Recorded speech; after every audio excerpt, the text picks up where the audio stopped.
Hello, guys, and welcome to the Self-Actualization Podcast. I am here today with MATC Retention Coach Samantha Burgos. How are you doing today? I'm doing great. Thank you so much for having me. Thank you for being here. And kind of just on this topic of self-actualization, kind of mental well-being, just, I guess, give me your intentions or your advice in terms of what's the first thing you kind of do with a student when they come in, they talk to you, and they kind of tell you it might be something about trauma or just anything with that? Like, what's your first step? That's a great question. And when you get trained to be a coach, they often tell you, listen to that first breath. If a student walks into the office and that first breath, that first thing they say to you will often set the tone for where you're going to go with them. So there's a bit of improv involved and curiosity. It's just getting curious as to where is this student at right now? What are they feeling? What are their challenges? And where do they need to be? And that's when the partnership begins. And so oftentimes with students, if we're going to start off with a first tool, I might do what's called the Wheel of Life, which is a bit of a check-in, or what we call value tags. And the reason I really like these two check-ins is because it forces the student to turn off the noise of the world and to go inward and say, how am I doing for where I am right now and where I want to be in the future? So for example, the Wheel of Life, this is a really simple tool. And the idea is that each of these different slots on the wheel, and I'm not sure if you can see if I hold it up here, they represent the components of life, of the lives that we live. And so here you'll see family, money, love, education, spirituality, friends, health, fun. But I let students know this is your life. And so if you see something that's missing or something you'd like to add a little slice in there. So I've had students go, health should be mental health and physical health. Absolutely. Yeah. Draw a line down the middle. And then you look at it and you rank it depending on how you're feeling in that moment. And it's not according to my standards, mom's standards, family standards, the world standards. It's you. How are you doing in this moment in this area? And then you color it in 1 to 10. 10 being, I am putting all my energy here. I am doing the most here, and it's very fulfilling, and I'm satisfied. 1 would be the opposite end. And then that gap there lets you know opportunities for growth. And then your next step, after you've done it, you step back and you say, what do you notice? What's coming up for you? And from there, we can start to dig into things. And oftentimes students come up with things that maybe they haven't thought about ever, right? So yes. The first time that I did this, I almost started crying because I realized I had been avoiding a slot on here like the plague. And when I got to it, and I did it with a coach, a fellow coach was like, let me show you this tool. And I had to keep my composure because I was like, holy smokes. This guy in 2 seconds just got to the root of something that's been eating away at me. And immediately knew what I needed to do to take action. And a shift happened almost immediately. So this tool is really effective in helping students and helping the whole person with perhaps things that are flying under the radar that our busy world isn't letting us see. So Samantha, I guess just tell me, especially on this whole idea of self-actualization and everything, is how do you work with students that are either dealing with trauma or traumatic childhood or just dealing with issues, or they're just feeling just lost in life and they don't know where to go? Thanks for asking that question, because I think this is an important distinguishing factor between the type of work that I do and, say, a therapist or maybe one of our free LPCs at MATC does. So if I'm with a student and I'm seeing signs that perhaps there's some healing that needs to happen, I'll double check with them, hey, do you have somebody who you can talk to about this? Whether it's our LPCs here, I'll issue a referral, or to determine if they have a therapist. Because in my space, I am not going to diagnose a student. In fact, coaches, our focus is on looking at the student as all of the awesome that they bring to the table and how do we get it to shine, right? And so that doesn't mean we don't look at the past. Sometimes, even though we're very forward focused, we'll look at the past to learn about the student and what their strengths are. So if they've been through something hard and they say, oh, well, this happened to me, it was terrible, I'll often say, and you're here today. You're still here. And you got through that. So what helped you? What was it? Perseverance, determination, your passion for whatever it is that you're studying, depending on the circumstances. But I will check in and read the student. And there are times when I say, this is territory that we need to get you with one of our LPCs right now. Let's walk over there. And I'll walk them over to Carlos and be like, I would love for you to talk to this student because they need to be in your care right now. So we work in tandem, the LPCs and I. And I often will see students who are seeing a therapist, and they'll do that kind of work. And then they'll come to me and we'll do that forward work to structure, who do you want to be tomorrow? Who do you want to be 5 years from now? Who do you want to be 10 years from now? And how do we get there? And that's what we're all about in this space. No, I love that. And I think that's kind of an important thing, too, in terms of, like, healing and stuff like that. I think is really just having that communication with someone else and really just being able to work with other people and kind of display your thoughts and feelings, I think can really help someone move forward and just kind of really just talking about traumatic experiences. I think they might not think that's helpful, but in the long term, it really does help them kind of figure themselves out.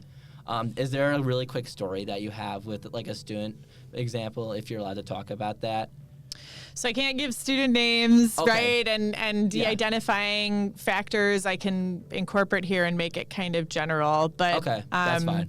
You know, I met with a student last semester who was really having a hard time in math class. Really, really having a hard. So much so that fellow students were noticing, the instructor was noticing, and everyone was sending emails, how can we support the student? We're worried about this student and their mental health. So we got the student in touch right away with our LPCs, and the student began work there. But the student continued to see me. And the student completed their math class, they passed their math class, and we still see each other to this day. And the student has built so much resistance, or resilience is the word I'm looking for, sorry. She has so much resilience and belief in herself because she went through that hard space. And it was extremely challenging for her, but she did it.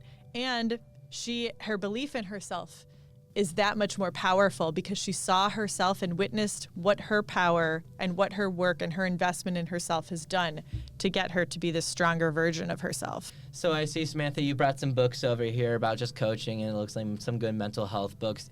Would you want to explain a little bit about those books and maybe how you've helped students get through certain situations and kind of find themselves with certain books?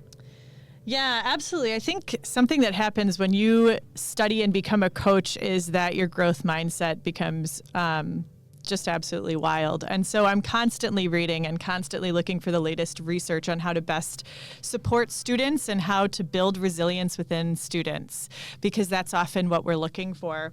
And so over, the past few years that I've been here, I just have some inspirational books that I keep on hand. This is Hasten Moon. She's a communication scientist.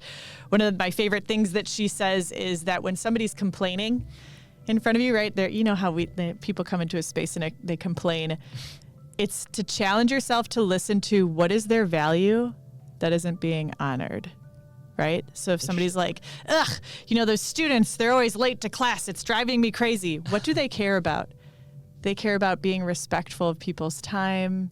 They care about being with the students, actually. Right? So Yes. If a student is late to class and a teacher's mad at them for being late, that often feels like an attack. Maybe the teacher wants you there. That's what they're upset about. They want you to be there, right? So Hasten's cool because she gets us to flip perspectives and think about those sorts of things so that we realize maybe the world isn't attacking us. If we can see the values and what people love and cherish and focus in on that, we suddenly become more connected, and it's less of us and them. Mental toughness, I picked this up in the airport while I was going to a conference because sometimes people look at coaching and they're like, it's touchy-feely and it's emotions. And what I love about this is it looks at the corporate world, it looks at leaders, it looks at the strongest leaders, and it's all coaching. Doesn't necessarily say it, although it does have an article by Martin Seligman. He's the father of positive psychology in there. But everything that they're talking about in this book is what we do as coaches. And so this is the way forward, right? This is just another coach who talks about how when you're working in a space for 8 hours a day, you better be in love with it. And then talking about how you can shape your world to be that way. And I feel the same way about students, right? If you're going to be dedicating all this time to your classes, how do you make yourself excited about it? Laser-focused coaching is a technique for coaching to get to the heart of the issue quick. trauma-sensitive mindfulness is helpful because sometimes I'm in these spaces and I want to know best how to support my students. If I could recommend any book to our listeners, it's this one. It just was released, and it's phenomenal about how we in this polarized world can move forward through leaning on the principles of positive psychology, which is what coaching is all about. So this one is a big recommendation. And for anybody who feels like they are not on time and their time management is a problem and they're having issues being who they want to be, Atomic Habits will knock your shoes off because it is just so well written. It's all data and it's all about how to show up as our best selves. Angela Duckworth, also University of Pennsylvania. She is a wonderful researcher and writer all about how to build grit and what makes somebody gritty, and that you can build grit in somebody. It's not like, oh, you were born gritty, you weren't. No, we can build it within ourselves. And then I have this beautiful book all about positive psychology. So when people are like, what's coaching? It is the latest research, the latest information coming out of the field of psychology on how to allow humans to thrive and how you can use tools and strategies to build that within people. And so this was released this summer. And this is what I'm using and reading and consuming before I meet with students to make sure that I'm giving them the best service I possibly can. And sometimes what surprises people is people think, I'm going into a coaching session, Sam's going to tell me what to do. Most of what I'm doing is listening to you and asking powerful questions, asking reflective questions that get you to go, oh, I didn't think of that perspective, or like, man, that never occurred to me. So this is just a book of questions. But that's what it's all about. That's what coaching's all about. It's really trusting the client or the student in front of me as the expert on their life. So like, for example, I had a student one time who's like, I'm having trouble in math. And I said, well, like, if you could have the best case scenario for doing well in math and getting support, what would it look like? And they were like, well, when I was in middle school, my aunt used to help me with math, and she understood me, and she listened to me, and she broke everything down so nicely. I was like, where's Auntie now? And so we figured out how to get with Auntie, right? So in that scenario, I think your traditional situation would be like, I'm having trouble in math, and then the coach would say, you need to go to tutoring, right? Let me tell you what to do. No.